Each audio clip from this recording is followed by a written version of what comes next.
बोलिए भगवान महावीर स्वामी के 10 लक्षण महापर्व की, आचार्य गुरुवर विद्यासागर मुनि महाराज की।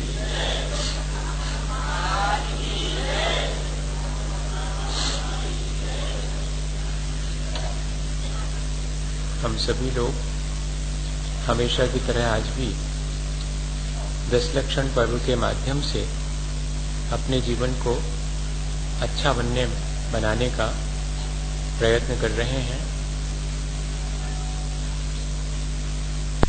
कषायें हमारे जीवन को पतन की तरफ ले जाती है, और यदि हम एक एक करके अपनी ही कषायों को जीत लें तो चारों कषायों के अभाव में हमें अपने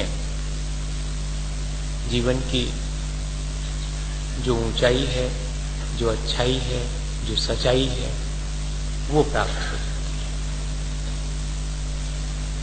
है। एक एक गुण हमारे जीवन में इन कषायों के अभाव में प्रकट होता जाता है। क्रोध के अभाव में हमारा क्षमा भाव प्रकट होता है। मान कषाय के अभाव में हमारी स्वाभाविक मृदुता या कोमलता हमारे भीतर प्रकट होती है।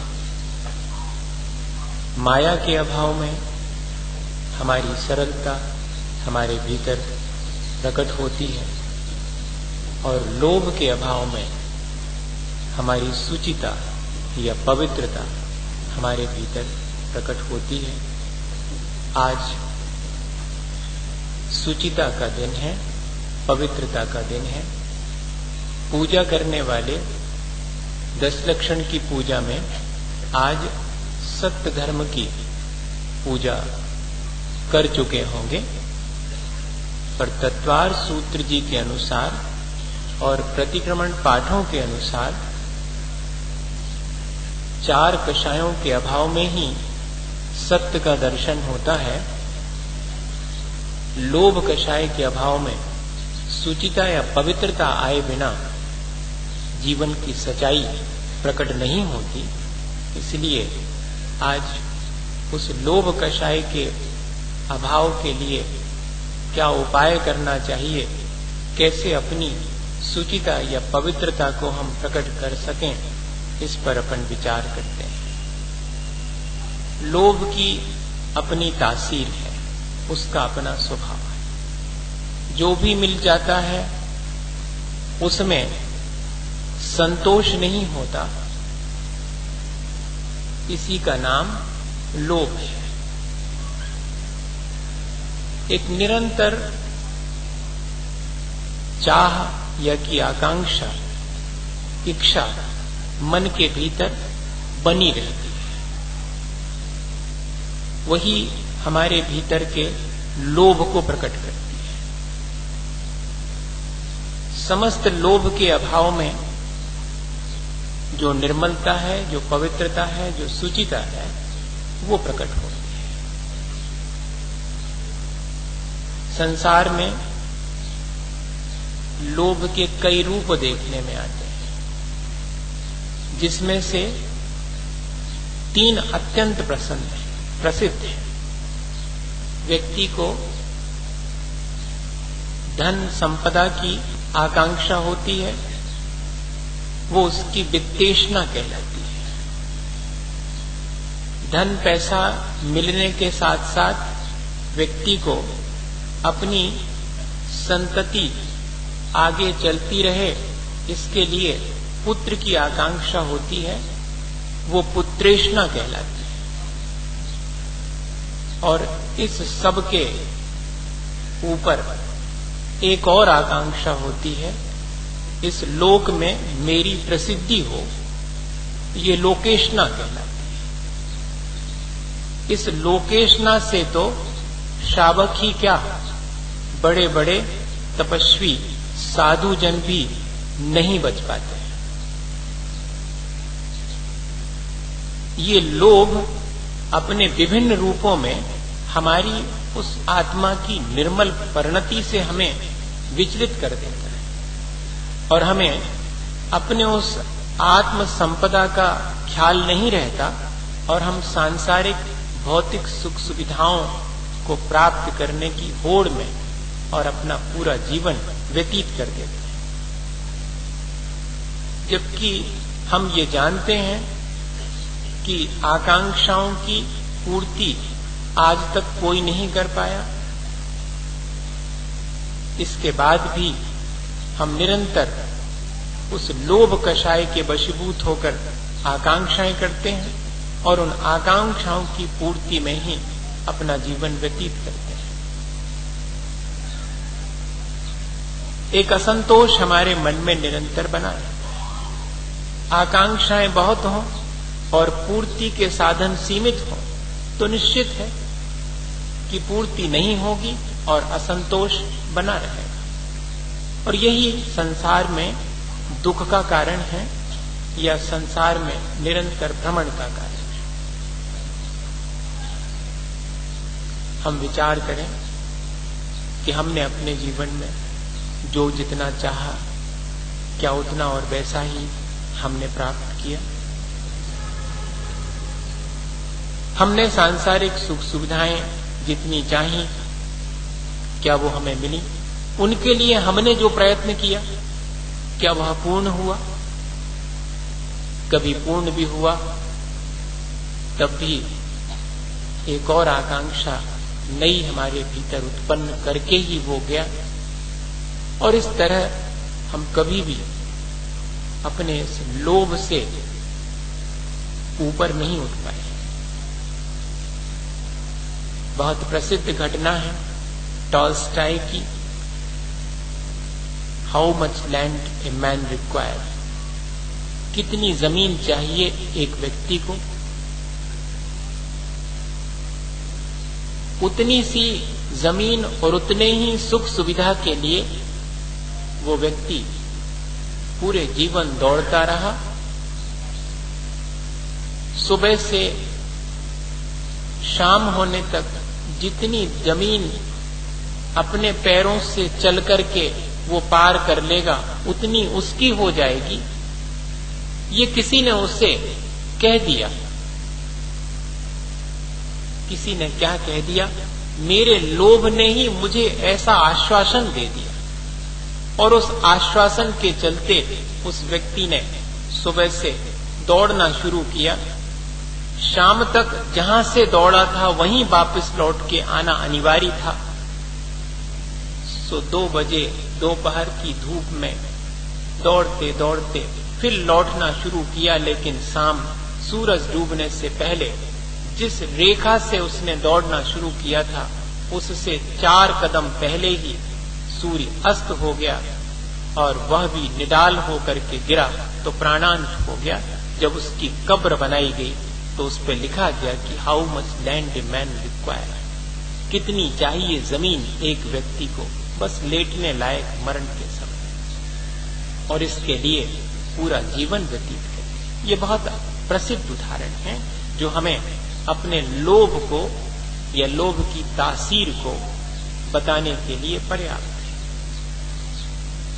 हम देखें कि इस लोभ से हम कैसे बच सकते हैं, हम कैसे अपनी उस पवित्रता को प्राप्त कर सकते हैं। ज्यादा कठिन नहीं है, लेकिन हम कभी अभ्यास नहीं करते अपनी उस निर्मलता को पाने का, अपनी उस पवित्रता को, शुचिता को पाने का। सुचेर भावो शौच्यम, शुचिता का भाव यानी निर्लोभ प्रवृत्ति का नाम ही शौच धर्म है। जितना जितना लोभ मेरा घटता चला जाता है उतनी पवित्रता मेरे भीतर आती है, या उतनी उज्जवलता मेरे भीतर आती है, उतने परिणाम मेरे भीग जाते हैं, उतनी कलुषता मेरी घट जाती है, या उतने मेरे जीवन में सार गर्भिता आ जाती है, या उतना मेरा जीवन निखालिस हो जाता है। जितना लोभ मेरा घटता है, हम देखें कि लोभ घटाने के उपाय या कि अपनी चमक, अपनी उज्ज्वलता बढ़ाने के क्या उपाय हो सकते हैं? अपने जीवन को कलुषताओं से बचाने और अपने परिणामों को भिगाने के क्या उपाय हो सकते हैं? इन पर हम विचार करें तो शायद अपने लोभ से बचना हमें आसान हो पाएगा। विनोबा जब भूदान के लिए यात्रा पर निकले, 20,000 किलोमीटर की यात्रा उन्होंने अपने समय में करी। उस दौरान वे गांव में जाते थे, जिसके पास बहुत जमीन होती थी उसके घर पहुंच करके बाहर चबूतरे पर बैठ जाते थे। लोगों को जैसे ही मालूम पड़ता तो सब भागे भागे चले आते, बाबा आए हैं, क्या चाहते हैं? पूछते वो कि भाई तुम कितने पुत्र हो घर में? तो लोग कहते हम 3 पुत्र हैं।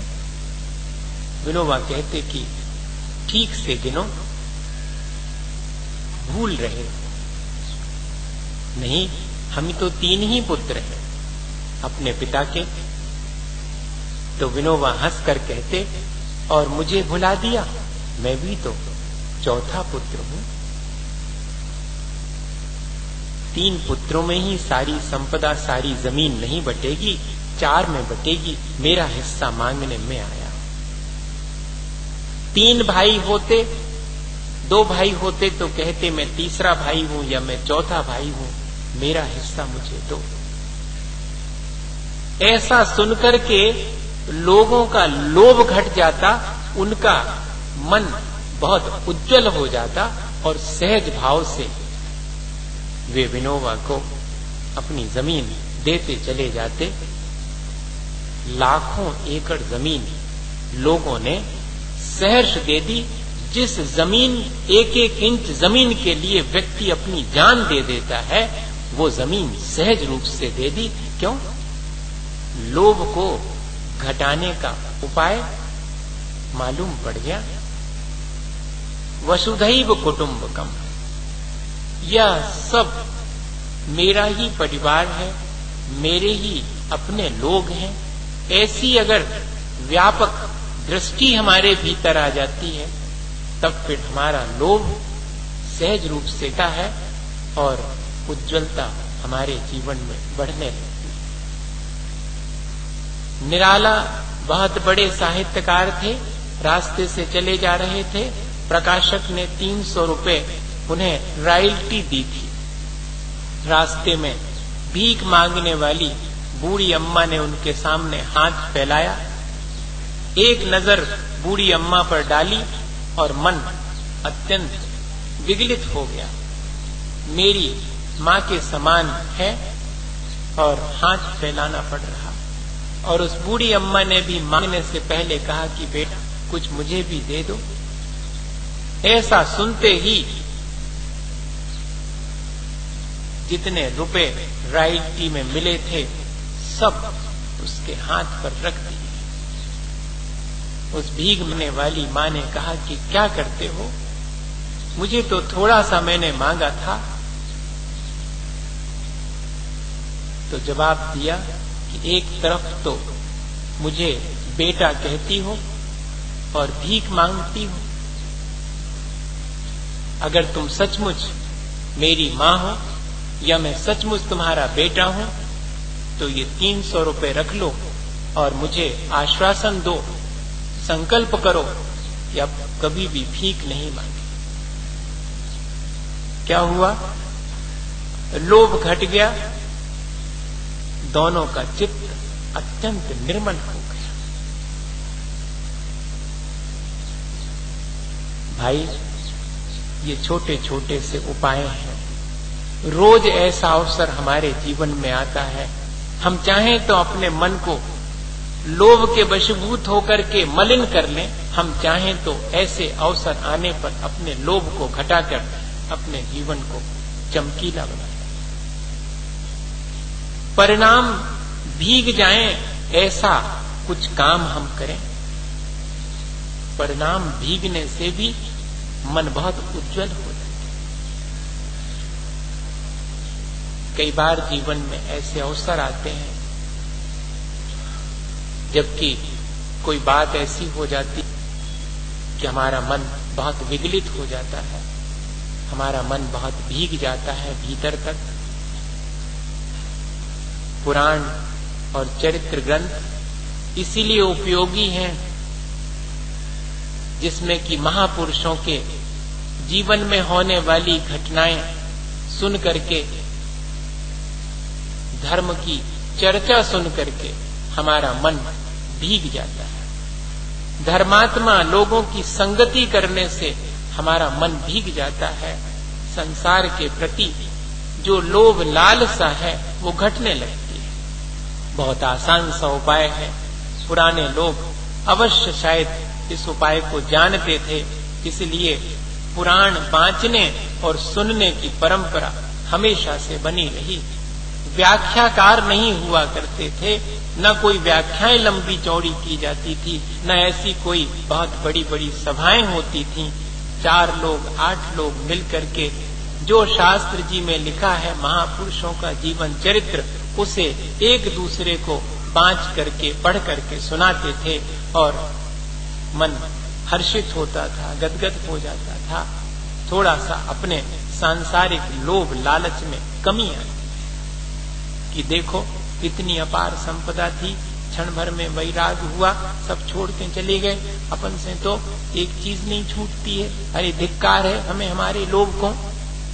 ऐसा मन में भाव, इससे मन भीग जाता, फिर उतनी आसक्ति नहीं रह जाती। आसक्ति में घटना और थोड़ी कमी तो होती है। जैनेन्द्र कुमार अस्वस्थ हुए और अस्वस्थता इतनी हुई कि एम्स हॉस्पिटल में उनको दिल्ली में भर्ती कर दिया गया। वहां पर डॉक्टर सेवा में है, लेकिन जवाब दे दिया है, पता नहीं भीतर क्या कहां फंस रहा है कि सांस लेना मुश्किल पड़ रहा है, सांस अवरुद्ध हो रही है। सब तरह के इलाज किए जा रहे हैं। आखिरी में डॉक्टर ने इतना ही कहा कि आप अपने भगवान को याद करें, हम आपकी बाहर से तो सब सेवा कर रहे हैं, आप इन क्षणों में अपने भगवान को अवश्य याद करें। जैनेन्द्र कुमार ने अपने जीवन के संस्मरण में लिखा कि डॉक्टर के मुंह से ऐसी बात सुनकर मेरा हृदय भर आया। मैंने जीवन में पंच परमेष्ठी का आलंबन पाया, लेकिन कभी उस आलंबन का मैंने उपयोग नहीं किया। कभी उस पंच नमस्कार मंत्र को बहुत श्रद्धा से नहीं पढ़ा, ये सोचकर कि ये तो विरासत में मिला हुआ है। जैसे अपन को कोई चीज विरासत में मिल जाती तो उसका उपयोग नहीं समझते हैं, उसकी उपयोगिता तो उसके अभाव में समझ में आती है, सद्भाव में हम नहीं समझ पाते। लोभ को जीतने का सबसे अच्छा उपाय है कि जो प्राप्त है उसकी तरफ देखें, जो प्राप्त नहीं है उसमें सार्थकता न माने। लेकिन क्या करें, लोभ का संस्कार ऐसा है कि जो प्राप्त हो जाता है वो व्यर्थ मालूम पड़ता है और जो प्राप्त नहीं है वही सार्थक मालूम पड़ता है। तब उन्होंने बहुत वर्षों के बाद पंच परमेष्ठी भगवान का स्मरण पूरी श्रद्धा से किया और अंदर से इतने विगलित हुए कि फूट फूट कर रोने लगे। आधे घंटे तक उनका वो रुदन मन ही मन चलता रहा। आधे घंटे के बाद जब डॉक्टर फिर से ड्यूटी पर आया उनका चेकअप करने, तो आश्चर्यचकित होकर उसने कहा कि नर्सेस को बुलाया कि क्या मेडिसिन पेशेंट को दी, पेशेंट ने क्या मेडिसिन ली। तो मैंने कहा कि कोई मेडिसिन नहीं दी। पेशेंट से पूछा गया कि बताइएगा आपने क्या लिया इन क्षणों में। तो उन्होंने कहा कुछ नहीं, मैंने तो सिर्फ अपने भगवान को याद किया है। तो डॉक्टर ने कहा कि अब आप खतरे से बाहर हो गए हैं, किसी भी क्षण यहाँ से आप अपने घर छुट्टी लेके जा सकते हैं। सारा रोग आपका कहाँ निकल गया हम नहीं कह सकते। वह कहीं कोई चीज फंसी हुई थी और वह उस मन के विगलित होने से वहां से हट गई, मानो कि मन के भीतर जो मलिनता थी वो हटने से उज्ज्वलता आ गई। कर्म जो मलिनता दिलाने वाले थे वे हट जाने पर, कर्मों की निर्जरा होने पर, असाता की निर्जरा होने पर, बताइए साता नहीं आएगी, सुख नहीं मिलेगा? अवश्य मिलेगा। लेकिन ऐसा हम उपाय ही नहीं करते जिससे हमारा मन भीग जाए। हमारे मन की चालाकी इतनी है कि वो उन चीजों का सानिध्य नहीं पाता जिनसे कि उसका भीगना हो सके, हृदय गदगद हो जाए, भर जाए। हृदय में तो हमेशा दाव पैंच छल कपट झूठ फरेब चलता रहता है। कहां से वो हृदय भीगेगा, कहां से उसमें कहीं कोई संवेदना आएगी? उपाय करें, हम ऐसे लोगों के साथ रहें, ऐसी चीजों को हम अपनाएं जिनसे कि हमारा मन हमेशा विगलित हो, हम भर जाएं। और कलुषताएं मन की हटाने का क्या उपाय है? मन की कलुषता हटाने का बहुत आसान सा उपाय है कि हम हमेशा भलाई के काम करते हैं। दूसरा कोई हमारे साथ बुरा भी करे तब भी हम उसका बुरा ना चाहें। देखें कैसे हमारा मन उज्जवल नहीं होता, अवश्य होगा। ये तो संसार में टिट फॉर टैट ये जो चल पड़ा है ना, ये पशु जगत की बात है, ये मनुष्य के लिए नहीं है कि जिसने जैसा किया तुम भी उसके साथ वैसे। ये तो पशुओं के लिए है, ये मनुष्य के लिए नहीं। मनुष्य तो विचारवान है, वो तो बहुत ऊंचा उठ गया है पशुता से। हम अपने स्वभाव को नहीं छोड़ेंगे, हम तो हमेशा भलाई का ही काम करेंगे, हम तो हमेशा भलाई ही चाहेंगे। एक सेठ और व्यापारियों के साथ जंगल के रास्ते से व्यापार करने शहर जाता था। एक दिन व्यापार करके धन संपदा लेकर जंगल के रास्ते से लौटता था तो डाकुओं ने घेर लिया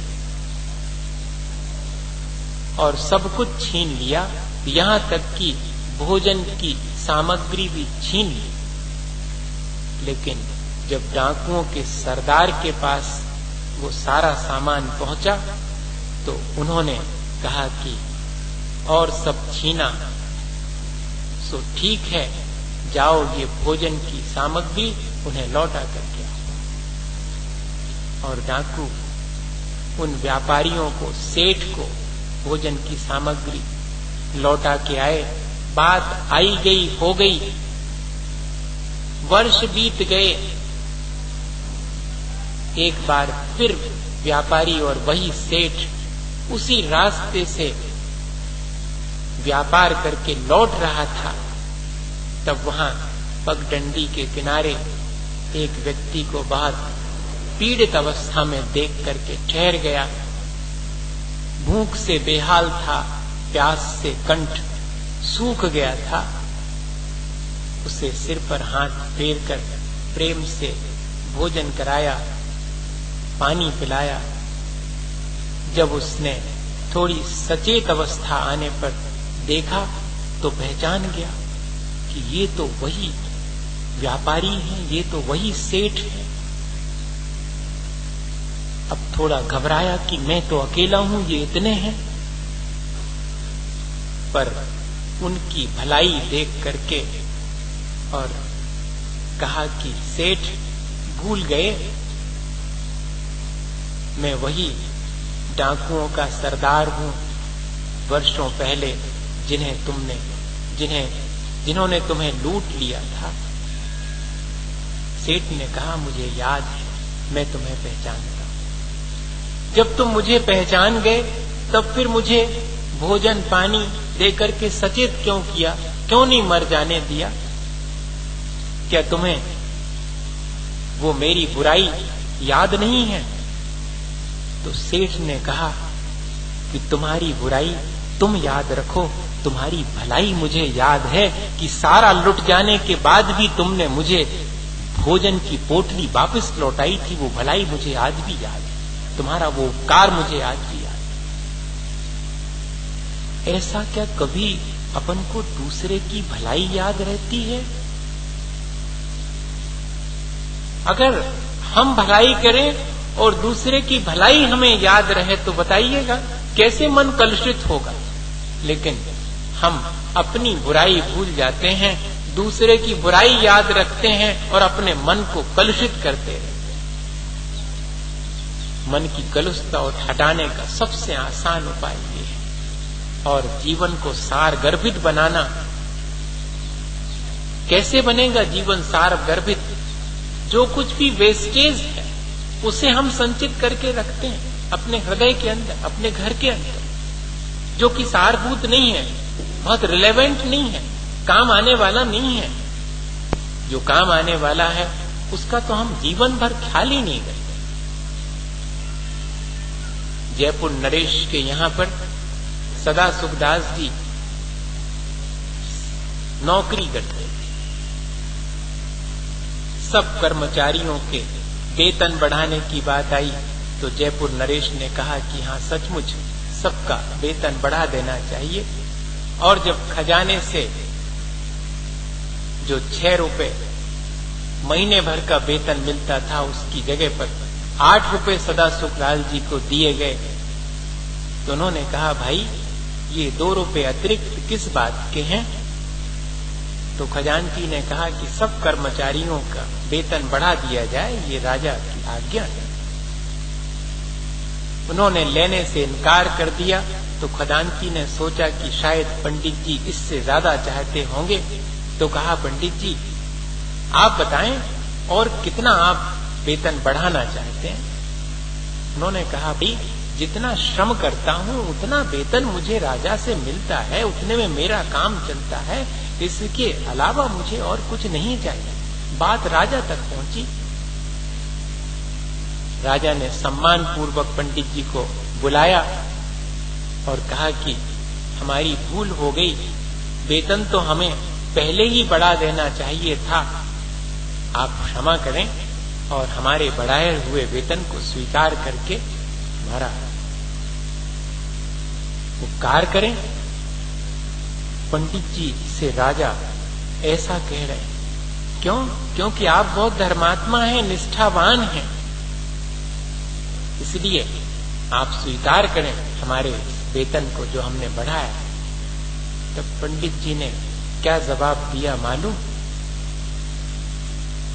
आप हमारा वेतन बढ़ाकर हम पर कृपा कर रहे हैं, इसलिए हम आपके कृतज्ञ हैं, लेकिन सचमुच हमारा इतने वेतन से काम चल जाता है, हम और अधिक आपसे कुछ नहीं चाहते। आप अगर सचमुच हम पर प्रसन्न हैं तो इतना कर दीजिएगा कि आपके यहाँ जो हम 8 घंटे काम करते हैं उसमें से 2 घंटे का अवकाश दे दीजिएगा, ताकि रत्नकरंडक श्रावकाचार्य की वचनिका का काम मैं अच्छे से पूरा कर सकूं। ये है जीवन को सार गर्भित बनाने की दृष्टि, निर्लोभ प्रवृत्ति। दिन भर मैं संसार बढ़ाने के काम करता हूं, मैं उसमें से कैसे थोड़ा सा समय निकाल करके और जो जीवन को अच्छा बनाने, सार गर्भित बनाने का काम है, जो प्रयोजनभूत 7 तत्वों को जानने के लिए मुझे ज्ञान मिला है, उसका सदुपयोग करने का जो मेरे पास वक्त नहीं है, वो वक्त मैं कैसे निकाल लूं? मैं तो वक्त निकालता हूं कि कैसे सुख सुविधा के साधन जोड़ लूं, 4 पैसे कमा लूं, जो एक दिन मेरे मरण के समय मेरे सामने ही यहां धरा रह जाएगा। साथ जाने वाली जो सारभूत चीज है वो तो प्रयोजनभूत 7 तत्वों के प्रति श्रद्धान और उनका ही ज्ञान और तद्रूप आचरण है। वो मैं जीवन भर उसके लिए मैं समय नहीं निकाल पाता हूं। मुझे इसके लिए समय निकालना चाहिए और जीवन को निखालिश, कैसे अपन कहते हैं, बिना मिलावट का। अपना जीवन तो मिलावट का है, राग द्वेष की मिलावट बहुत गहरी है अपने अंदर। हमारा अपना स्वभाव तो वीतरागता का है, वो है हमारा निखालिश स्वभाव।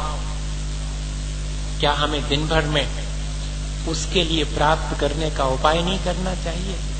करना चाहिए, ताकि हम अपने उस वीतराग भाव को प्राप्त कर सकें। निर्लोभ प्रवृत्ति, लोभ को घटाने की प्रवृत्ति आसानी से आ सकती है अगर वीतराग भाव की तरफ हमारी दृष्टि चली जाए, दिन भर में एक क्षण के लिए ही सही, लेकिन जाती नहीं है। चीजों में मुझे सुख जान पड़ता है, चीजें मुझे ज्यादा कीमती मालूम पड़ती हैं, जबकि चीजों में कीमत मैंने ही डाली है।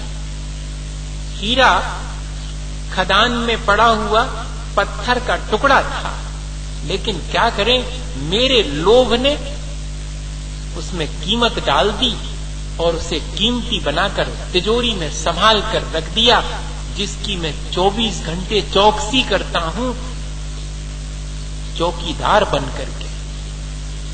देखो तो, मेरे अपने उस स्वभाव को भूल करके मैं 5 इंद्रिय और मन के विषयों की नौकरी करता हूं, चाकरी करता हूं और अपने को मालिक मानता हूं तो सचमुच मालिक, लेकिन अपनी उस मालकियत को भूल गया हूं और वस्तुओं पर आरोपित करता हूं और उनकी नौकरी करता हूं। ऐसा विचार मन में आता है? कभी आना चाहिए। नहीं आता तो अब प्रयास करेंगे। अपन पर्यूषण काहे के लिए आए हैं? इसीलिए अपनी अज्ञानता को हटाने के लिए, अपनी आसक्ति को घटाने के लिए। ये है बाहरी तैयारी से हट करके अंदर की तैयारी करने का हमारा ढंग।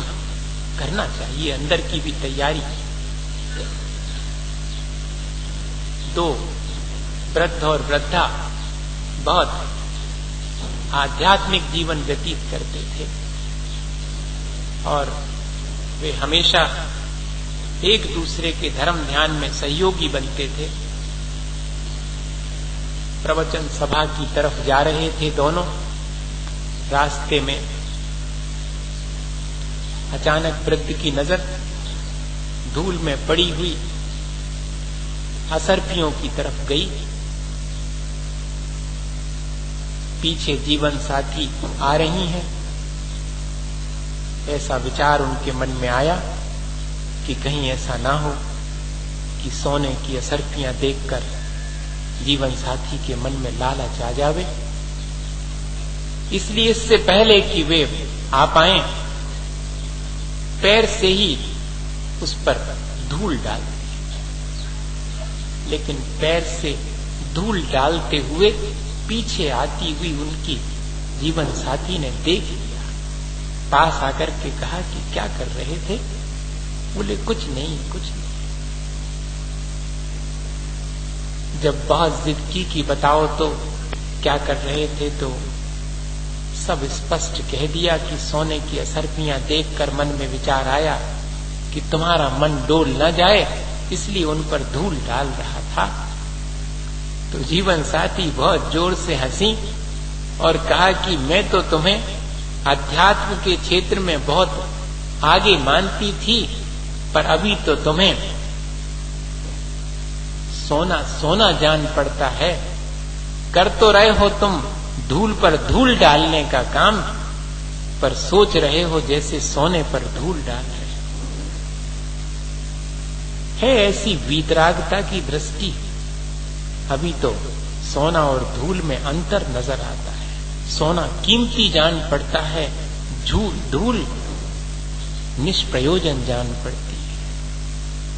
ये सब सांसारिक चीजें ही हैं, क्या धूल और क्या सोना है। ऐसी दृष्टि वीतरागता की क्षण भर को हमारे भीतर आती है क्या? आनी चाहिए। हम चीजों को जो हमारे सुख सुविधा की हैं उनको ज्यादा कीमत नहीं दें, उनका उपयोग तो करें। काहे के लिए? अपने जीवन की निर्मलता के लिए, अपने जीवन को पवित्र बनाने के लिए। इससे ज्यादा उन चीजों को बहुत महत्व देना अपने ही जीवन के महत्व को घटाना है। जो संयोगी पर्याय है उसे हम इतना महत्व दे रहे हैं, और उस संयोगी पर्याय को जो मेरे आत्मा में से निकली उस आत्मा को ही भूल रहे हैं। नहीं भाई, ये तो पर्याय दृष्टि है। वो पज्जय मूढ़ा ही पर समया, जो पर्याय में ही मुग्ध है वह तो अपने पतन का उपाय स्वयं कर रहा है। ऐसा विचार करना चाहिए। और पर्यायगत जो हमारी संयोगी पर्याय, ये सुख सुविधा के साधन, ये रिश्ते नाते जो हमने निर्मित किए हैं, उन सब में हमें उन सब के बीच रह करके भी अपने उस स्वभाव को नहीं भूलना चाहिए। तभी जाकर के हम अपने उस पवित्र स्वभाव को प्राप्त कर पाएंगे। एक घटना आखिरी में सुनाता हूं, वो मुझे अच्छी लगती है, शायद आपको भी अच्छी लगे। अच्छी तो लगे, पर वैसा अपना जीवन बन जाए तो वो सचमुच अच्छी हो जाए। कोशिश अपन ये करें। एक शायद मुझे याद आ रहा है कि मैं सुना चुका हूं, पता नहीं सुना चुका होऊंगा तो फिर से सुना देता हूं, क्योंकि याद नहीं आ रहा मुझे कि मैं सुना चुका। बहुत संक्षेप में अपन उसको रिवाइज कर लेते हैं। मान लीजिएगा कि सुनी हुई है। गरीब व्यक्ति का बेटा बीमार हुआ, डॉक्टर को बुलाने गए। डॉक्टर ने थोड़ी देर में आने के लिए कहा। जितनी देर में डॉक्टर आए उतनी देर में बेटा नहीं रहा, और उस बेटे के इलाज के लिए पड़ोसी से 50 रुपए मांग के लाए थे। डॉक्टर को जब देना चाहे तो डॉक्टर ने लेने से इनकार कर दिया कि मैं तुम्हारे बेटे का इलाज ही नहीं कर पाया, पैसे काहे के लूं।